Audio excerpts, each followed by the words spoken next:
तो स्वागत है आप सभी का एक और वीडियो में जहां हम बात करने वाले हैं कम्युनिकेशन की।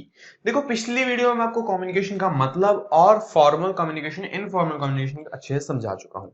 आज हम बात करेंगे कम्युनिकेशन बैरियर्स की, जिसपे आपका आगे का कम्युनिकेशन बेस्ड है और इसी पे आपकी बहुत सी केस स्टडीज भी फॉर्म होंगी डायरेक्टिंग यूनिट से। तो बिना टाइम वेस्ट के शुरू करते हैं।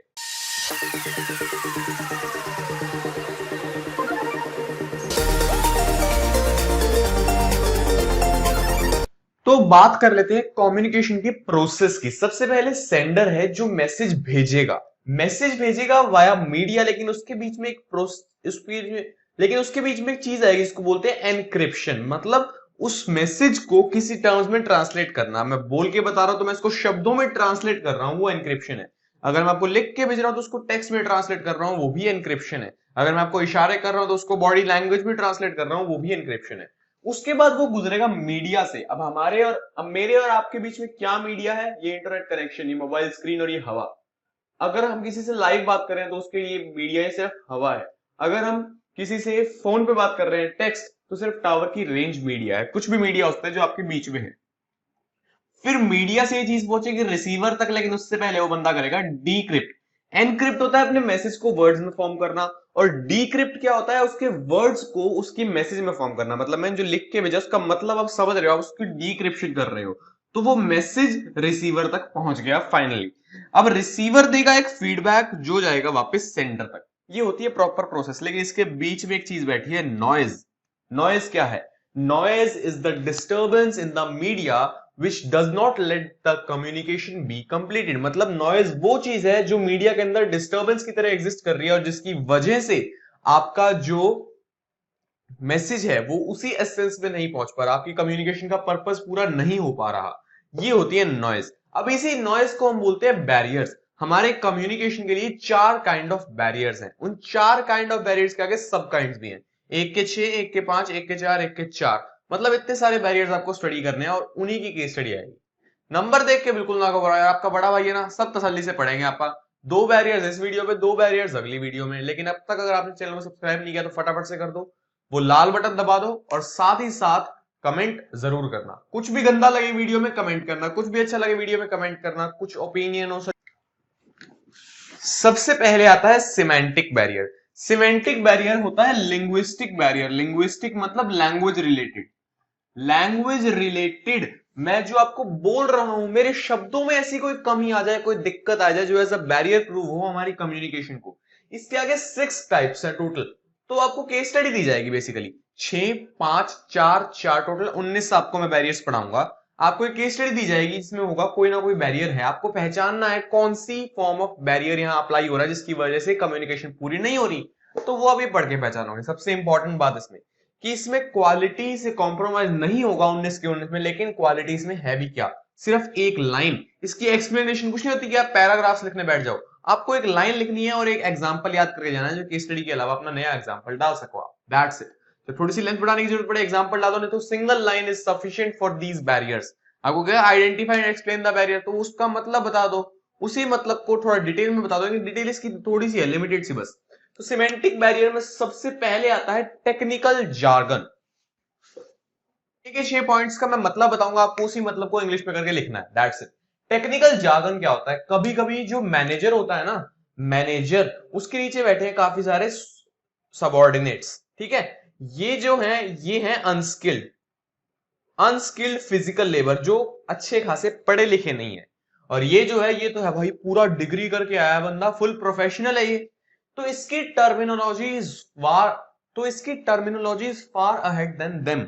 मतलब इसको जो आता है, इसकी जो वोकैबुलरी है, वो इनसे तो बहुत आगे है। क्या मतलब इस चीज का? कि इसको जो टर्म्स पता है अपने सब्जेक्ट से रिलेटेड, जैसे कोई क्रिकेटर है, उसको क्रिकेट की काफी सारी टर्म्स पता होंगे जो हमें नहीं पता। कोई यूट्यूबर है तो उसको यूट्यूब सेटिंग से रिलेटेड, कस्टमाइजेशन से रिलेटेड, ऑप्टिमाइजेशन से रिलेटेड, सर्च इंजन ऑप्टिमाइजेशन से रिलेटेड काफी सारी ऐसी टर्म पता होंगी जो हमें नहीं पता। तो वो टर्म्स अगर इनके आगे यूज कर रहा है, अगर ये मान लो कहता है कि हमें लेबर टर्नओवर रेट कम करना है, समझो तुमसे, हमें लेबर टर्नओवर रेट कंपनियां कम करना है, तुम सब इस बात को समझ जाओ, समझ गए? ठीक है। अब ये बेचारे जो 3 बंदे हैं, इनको तो लेबर टर्नओवर रेट जैसे वर्ड का मतलब ही नहीं पता ना। टेक्निकल जार्गन होता है जहां आप अपनी टेक्निकलिटी सामने ले आते हो और उसकी वजह से आपका मैसेज डिलीवर नहीं हो पाता। जो टर्मिनोलॉजी है वो क्वाइट हाई होती है उनके स्किल्स कंपैरेटिवली। अब बढ़ते हैं अगले पॉइंट की तरफ जिसका नाम है badly expressed message. Badly expressed message, आप अपने मैसेज को एक्सप्रेस गलत तरीके से कर रहे हो। इसके तीन कारण हो सकते हैं। पहला, इनएडिक्वेट वोकैबुलरी, आप बात कहना तो चाहते हो लेकिन आपके पास कोई शब्द ही नहीं है यार, आपके मन में वो बस बात बात आ रही है, वो मुंह से बाहर नहीं निकल रही। पहला कारण, उसकी वजह से जो आपका मैसेज एक्सप्रेस होगा वो बैडली एक्सप्रेस होगा। दूसरा कारण इस चीज का क्या है, ओमिशन ऑफ नीडेड वर्ड्स, यानी कि जो वर्ड मुझे अपनी बात में यूज करने चाहिए वो वर्ड यूज नहीं कर रहा मैं। जो वर्ड मुझे अपनी बात की एसेंस डिलीवर करने के लिए जरूरी है वो वर्ड यूज नहीं हो रहे। और तीसरा कारण यूजेज ऑफ रॉन्ग वर्ड्स, मैं गलत शब्द यूज कर रहा हूं। एक तो मेरे पास वोकैबुलरी नहीं है, एक मेरे को जो यूज करना है वो मैं यूज नहीं कर रहा, और तीसरा मैं गलत शब्द यूज कर रहा हूं। जब भी ये तीन कारण आ जाएंगे आपके पास, एक दो तीन लिख लो अपने नोट्स में, तब लगेगा बैडली एक्सप्रेस्ड मैसेज। अब बात करते हैं तीसरी चीज की, यानी कि सिंबल्स विद डिफरेंट मीनिंग्स। जो पिछले वाला पॉइंट था ना, उसके एग्जांपल की अगर आप टेंशन कर रहे हो तो बिल्कुल नहीं लेनी यार, उसका कोई ऐसे हार्ड एंड फास्ट एग्जांपल नहीं है। आपको बस कोई भी केस दे देगा, वहां बता देगा इस बंदे ने अपनी बात में वोकैबुलरी अच्छी यूज नहीं की। जो मैंने आपको तीन बातें बताई है ना, वो एज इट इज मिलेंगे आपको केस स्टडी में। अब बढ़ते हैं अगले, symbols with different meaning. Homophones words सुना इंग्लिश में, एक ही शब्द के चार मतलब होते हैं। वो चीज वैल्यू, वैल्यू वर्ड का मतलब कितनी सेंस में यूज हो सकता है। एक बंदा दूसरे बंदे को कहता कि यार हमारी दोस्ती की वैल्यू क्या है, उसके कहने का मतलब यार कि कोई वैल्यू ही नहीं है, इसकी अनमोल है, इस चीज की वैल्यू को तोला नहीं जा सकता। वो तो यार कितने अच्छे तरीके से बोल रहा था कि यार हमारी दोस्ती की वैल्यू क्या है, मतलब किस लेवल पे हमारी दोस्ती है, कोई वैल्यू ही नहीं है उसकी। लेकिन सामने वाला समझ लिया, वैल्यू, ये हमारी दोस्ती को पैसों में तोल रहा है, वैल्यू तो उसका रेट होता है, कॉस्ट होती है, वैल्यू तोल रहा है ये, भाई ये तुम्हारा दोस्त नहीं हो सकता। मतलब जब आपने एक वर्ड या एक सिंबल या एक ऐसा पीस ऑफ टेक्स्ट ट्रांसफर किया जिसका मतलब आप कुछ देना चाहते हैं लेकिन पहुंच कुछ गया, वो चीज, मतलब एक ही वर्ड के जब दो मतलब है, जैसे कोई आया बाहर बंदा तमिल से, Tamil in the sense Tamil Nadu से, कोई बाहर से बंदा आया तमिलनाडु से और उसने आके तमिल में कोई एक फ्रेज बोल दिया, उनकी कोई स्लोगन है, कोई फ्रेज है, कोई इडियम है, मुहावरा है, कुछ भी है, बोल दिया, यहां लोगों को समझ नहीं आया।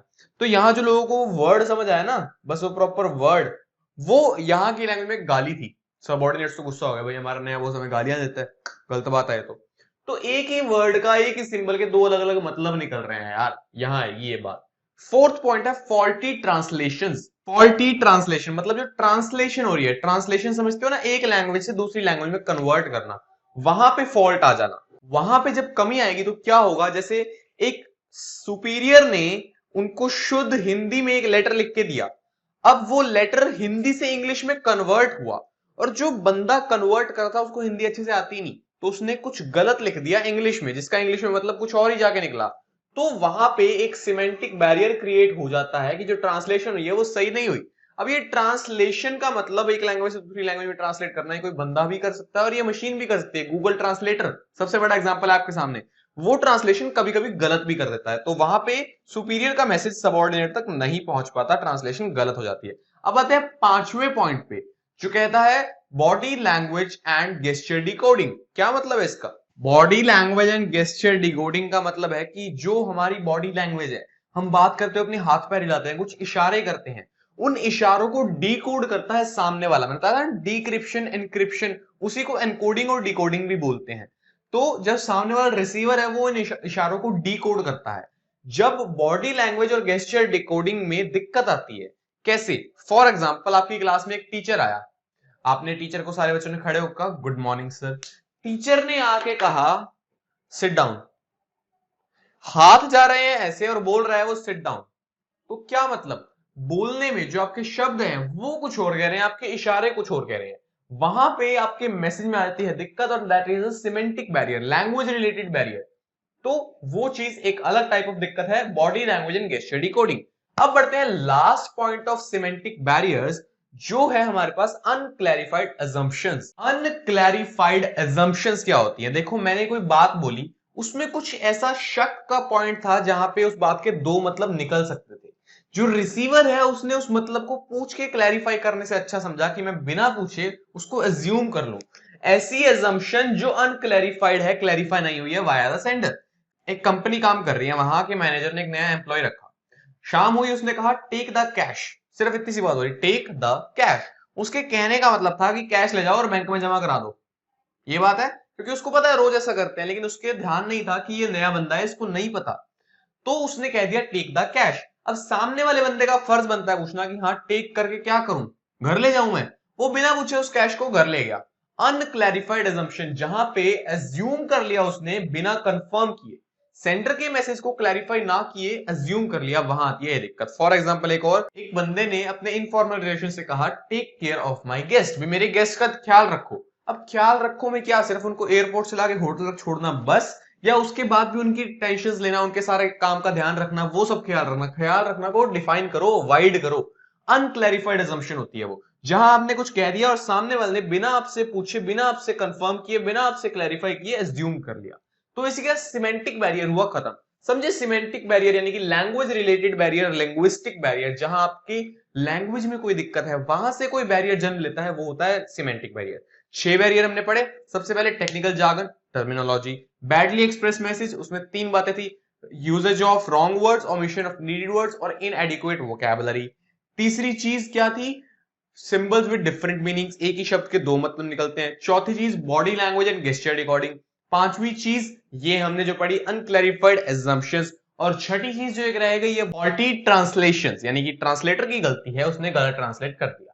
अब बढ़ते हैं अगले काइंड ऑफ बैरियर की तरफ, जो है इमोशनल बैरियर या फिर साइकोलॉजिकल बैरियर, जो आपके माइंड से रिलेटेड है। इमोशनल बैरियर क्या कहता है? देखो, सबसे पहली बात, इमोशनल वर्ड का मतलब क्या? आपके माइंड से रिलेटेड, आपके माइंड के पैटर्न से रिलेटेड, साइकोलॉजी से रिलेटेड, वो होते हैं इमोशनल बैरियर। मतलब जब आप बात कर रहे हो तो आपके माइंड में कुछ ऐसी स्टेट चल रही है जिसकी वजह से आप सेंडर की एसेंस रिसीवर तक नहीं पहुंच पा रही है, वो कम्युनिकेशन बैरियर है, इमोशनल बैरियर। सबसे पहले आएगा लैक ऑफ अटेंशन। जो बंदा रिसीव कर रहा है मैसेज को, मतलब मैसेज को सुन रहा है, उसकी अटेंशन ही नहीं है, उसका माइंड पहले से ही कहीं प्री ऑक्यूपाइड है। प्री ऑक्यूपाइड समझते हो कि उसका माइंड कहीं ना कहीं घिरा हुआ है किसी और काम में, किसी और चीज में। अब आप मेरी ये वीडियो देख रहे हो सकता है कि आप वीडियो चला के सामने फोन तो पड़ा है लेकिन सोच कुछ और रहे हो, इंस्टा पे कोई मीम, या फिर आपके स्कूल का कोई किस्सा, या आपके दोस्तों की कोई बात, कुछ भी आप सोच रहे हो, वो दिखाता है आपका माइंड प्री ऑक्यूपाइड है और आप मेरी बात में लैक ऑफ अटेंशन शो कर रहे हो। इसका एग्जांपल सीधा बनता है, एक बोर्ड रूम मीटिंग में बैठे थे, एक एम्प्लॉय ने बॉस की बात सुनी नहीं, तो वो लैक ऑफ अटेंशन है, दैट्स इट, क्योंकि उसका माइंड पहले से कहीं प्री ऑक्यूपाइड था। ये बात आई कि preoccupied mind, lack of attention, ये एक इमोशनल बैरियर है। इमोशनल का मतलब रोना नहीं होता यार, इमोशंस मतलब बॉडी का कोई भी इमोशन, खुशी भी एक इमोशन है। इमोशन का मतलब सिर्फ रोना नहीं होता, इमोशनल फिल्म थी यार ये, रोना नहीं होता उसका मतलब। इमोशनल बैरियर मतलब something related to our mind, our psyche, ये सब बातें। सेकंड इसके अंदर आता है डिसट्रस्ट, भरोसा ना होना किसी पे आपको विश्वास नहीं है। मतलब जो सेंडर आपको मैसेज दे रहा है, आपको उस पर भरोसा ही नहीं, यार ये सच कैसे बोल सकता है, मैं कैसे मान लूं ये सच बोल रहा है, ये झूठ भी तो बोल सकता है, तो उसकी बात आप तक पहुंचेगी नहीं। वो जिस एसेंस में आप तक पहुंचाना चाहता है, आप उसको वैसे ही रिसीव नहीं कर पाओगे। Distrust is a major factor of the barrier of communication. तो मतलब जब भी आप किसी से कम्युनिकेट कर रहे हो, आप में आपस में एक म्यूचुअल ट्रस्ट होना चाहिए, आपको एक दूसरे की बात पे विश्वास होना चाहिए। ये बात, इतनी सी बात थी। तीसरे पॉइंट पे आते हैं, जो है pre mature evaluation. Pre mature evaluation क्या होता है? मैच्योर मतलब एक पर्टिकुलर टाइम के बाद जब वो चीज मैच्योर हो गई है, उसका एक टाइम आ गया, उसका लेवल आ गया। प्री मैच्योर मतलब उसके डिजायर टाइम से पहले। इवैल्यूएशन मतलब उस चीज को इवैल्यूएट कर लेना। आपके पास एक बंदा आया, सर वो ना एक्चुअली ये हुआ कि जब मैं काम कर रहा था मशीन थोड़ी सी खराब पड़ गई। मेरे को तो पता ही है तरह से काम होता ही नहीं है, हर बार कोई ना कोई बहाना लेके आता था, अब इस बार मशीन खराब पड़ गई, हर बार कोई ना कोई नया बहाना होता था, ज्यादा दफा हो जाता है, वो काम ही नहीं देता मैं आगे से। हुआ क्या? वो बंदा अपनी बात बता रहा था, उसकी आगे की बात ये थी कि सर वो ना मशीन खराब हो गई थी और फिर मैंने बड़ा एफर्ट मारा, उसको ठीक किया और मैं आपके पास काम करके लाऊं, मैंने पूरा एफर्ट मारा, वही दिखाना चाहता था। लेकिन उसका जो बॉस था, उसके माइंड में एक नोशन बना हुआ था। नोशन, हाँ, इसके लिए एक बहुत अच्छा वर्ड है जो आपको दिखेगा, वो है प्री कंसीव्ड नोशंस। मतलब पहले से ही इंसान के मन में एक धारणा बनी हुई है किसी को लेके, कोई एक विचारधारा है किसी को लेके। हमारे माइंड में एक नोशन है कि यार ये बंदा तो कामचोर है, ये बंदा तो कुत्ता है, कभी काम ही नहीं करता ढंग से। ये प्री कंसीव नोशन था उस बॉस के माइंड में, और इसी को लेके उसने इवेल्युएट कर दिया प्री मैच्योरली, उसकी आधी बात सुन के जज कर दिया कि ये तो कभी काम करता ही नहीं है। ये होती है प्री मैच्योर इवेल्युएशन, मतलब उसकी आधी बात सुन के उसको जज कर लो ऑन बिहाफ ऑफ आपके पहले से जो माइंड में धारणाएं बनाई हुई है उनके बिहाफ पे। बस इतनी सी बात थी। अब बढ़ते हैं इसके लास्ट पॉइंट की तरफ, जो है loss by retention and transmission. Loss by transmission and poor retention, क्या मतलब है इस चीज का? जब एक message level to level transmit होता है ना तो कुछ ना कुछ लॉस हो जाता है, क्योंकि लोगों की रिटेंशन पावर पुअर है। इसका मतलब क्या है यार, ये कहना क्या चाहता है? सुनो, टॉप लेवल से कोई एक मैसेज निकला जो पहले गया मिडल पे, फिर गया लोअर पे, मतलब काफी सारे डिपार्टमेंटल लेवल्स थे यार।